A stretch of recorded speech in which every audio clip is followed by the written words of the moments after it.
Save the date for a legendary evening on December 6th at Martin's West as the Sports Legends Museum pays tribute to Baltimore Colt greats. Go to BabeRuthMuseum.com for ticket information. And welcome back to Inside PressBox, presented by Friedmont Mortgage. Right now, let's take a look at our Photo of the Week. The Photo of the Week, as always, is brought to you by Yuengling Lager, a true American classic. Taste the quality of the 180 years of family-owned and operated tradition brews into every single bottle. Mitch Stringer snapped this photo last weekend at FedEx Field, where the Notre Dame Fighting Irish rolled over the Terps football team 45-21. It was Maryland's 6th loss in a row and 8th straight against FBS teams. You can read more about the Terps at PressBoxOnline.com. My next guest knows about the Terps' recent woes on the gridiron. He'll talk about the upcoming basketball season. But more importantly, Bruce Posner knows all about what sports may be on the way out at the University of Maryland. We welcome Bruce Posner of Terp Talk and my good friend. Bruce, tough times for Kevin Anderson. He was brought in. Obviously, this is not his fault at all. It's a sign of the times. Is this official that Maryland is going to drop some sports? It's not official until Dr. Lowe gives his final say. And I have to tell you, it's a very, very sad day. Yep. Having to cut these teams. It breaks my heart, breaks the heart of these kids. Now, so it's not a secret. The kids know which sports are in jeopardy. Kevin stepped up and told which sports are in jeopardy. Well, it's the 3 men track teams. Right. Okay.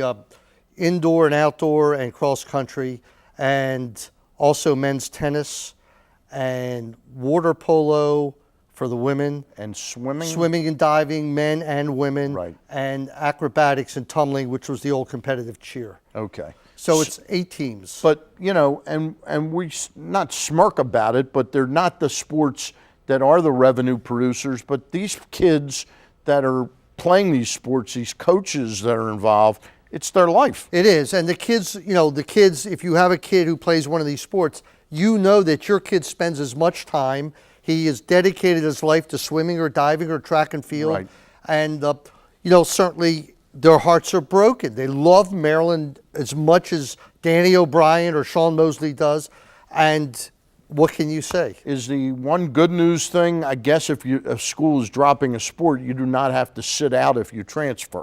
You don't have to sit out. They're going to honor every scholarship. Yeah. They're going to honor every coach's contract. Yet still, Kevin Anderson the other day said next to losing a relative, it's one of the saddest days he's been involved with. Well, because he's been building sports programs for years. And he loves the non-revenue sports. He's involved in everything, and I do too, and I know you do too. In other words, we watch soccer. We've been to games with you. We watch. Certainly, lacrosse is not a huge revenue sport, and wrestling. Those sports have survived. Tell me a little bit about the problems on the gridiron this year. Randy Edsall, who I still believe in that he will get this job done there, but it's been a rough go. It's been a rough go. Stan, you just can't judge a guy after 1 year. You've got to give him a chance to get his players in, to get his system in place. And Randy Edsall, has received a lot of criticism, but he is a great guy. You know him as well as I do, or maybe not as well, but you certainly know him. No, I don't know him as well as right, you do. You know him, and I still believe in him, and you have to give him a chance. We were talking, Mike Krzyzewski, who won his 903rd game last night. 38-47, and the Iron Dukes wanted him out. Right. All right, right. They wanted him out. That's the equivalent Tom of Butters, the Terp and the athletic director, said, no way, we're staying with him. Right. And today, even Mike Krzyzewski, Bobby Knight said it, and Jay Billis, a guy goes 38-47 today in a major school. Tell me about basketball. We both got the chance to meet Mark Turgeon together and his Dustin Clark, right? Dustin Clark and the 3 assistants, operations. and what assistants he has. Great article in this week's PressBox, everybody. Yep. Month's PressBox. This month's PressBox. Dave LaMonaco. Dave LaMonaco. 3-man press. Let me tell you, Mark Turgeon is an outright winner. 98-40 at Texas A&M, 4 straight tournaments. That's all you have to hear. He's got a tremendous 2012 recruiting class coming in with 3 players. He's added the big guy from the Ukraine, Alex Len, after a 9-game suspension. It's 9-game, whatever it is. Yeah, they got to hold them out. Right, Yeah. you got to hold them out. I don't know how this year is going to go. Unfortunately, we're taping before Yeah. 2 big games that are coming up tomorrow night against Alabama and Saturday in that tournament. That's not going to tell the whole story. This is going to be a rough year. Could There's be no a tough question. year. Nick Faust is a pleasure, a great asset Right. to the team.